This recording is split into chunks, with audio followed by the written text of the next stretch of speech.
I'm running this shop. I've hand-built, hand-selected the team. We are making progress. And then at some point, right, again, the market starts shifting. Everything moves. We knock off the technology risk. We prove it can be done. Externalities seem to be going in our favor. FDA basically goes away for a while at the change of the administrations. The gene patent thicket that was pretty much assumed to be something that would block our kind of model forever showed signs of cracking. The first case started popping up through the federal court, through the district courts, that was challenging patents, subject matter patentability for gene sequences itself. And in that period of time, a lot of people started getting interested in the space. A lot of people started getting interested in us. It became clear to us it was turning into an execution play. And at that point then, you've got these industry veterans around the table. You're looking at, in our kind of business model, what matters when it starts turning into an execution play. Essentially, it turns into a foot race.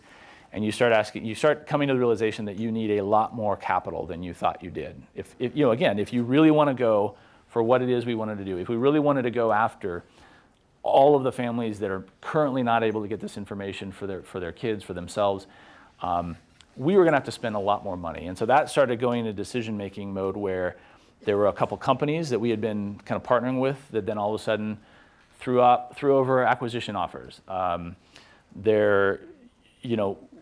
In that, you're kind of making the decision. Well, gosh, we could probably raise maybe another $10 million round on our own.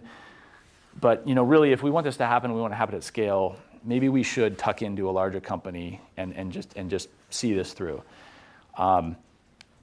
That's trying, as in you've basically sacrificed the last 2.5 years of your life getting to that point, and now the best options in front of you seem to be the ones that remove your control. It's not why you started the company, but again, if for us, it was very much one of like, look, what matters most is that what we're doing sees the light of day and has impact in the market. And so we seriously entertained a lot of that. Or for a while, we entertained those bids, did the diligence, had the conversations, soul searching times to be sure. And then what happened then, Randy, who was on our board, again, I think got so excited about it all, he kind of said, okay, we could raise a small round and kind of go it alone, but we're just not going to make it. It's just he amongst most knows you need a lot of capital to make changes in these spaces. The acquisition offers were, yes, that's probably, barring our internal round, the best way is to go ahead and be acquired, make it happen. But even then you run the risk that you just get subsumed by a big company and everything that you've tried to build doesn't actually get out there. And so he suggested, hey, how about this instead? I'll lead the C round. I'll bring in a bunch of investors and we'll fund this thing and we'll do it right. We'll go for the long shot. We'll go for the big win. We'll go all the way. And this is going to take $300 million. And so let's do that. And turns out that's the way we went. That was certainly the right call. For his pains, of course, he was going to be CEO instead of me. And that's where it all came in. It's like, okay, which door do you go through? What are your personal incentives? It all kind of came back to, again, if I wanted to get this done, this team who would join me wanted to get this done, this was definitely the best way to do it. It meant taking a smaller piece of a bigger pie. It meant giving up control of the company. It meant a lot of things that at the time were tough. But honestly, I mean, looking back, there was no other way to do this. That was the right way to go.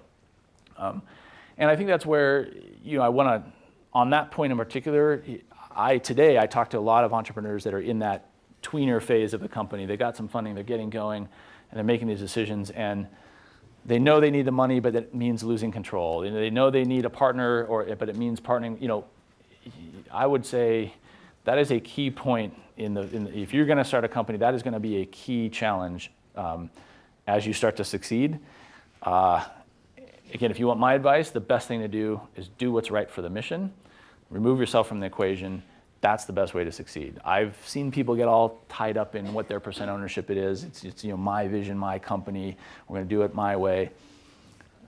That's a tough path to continue.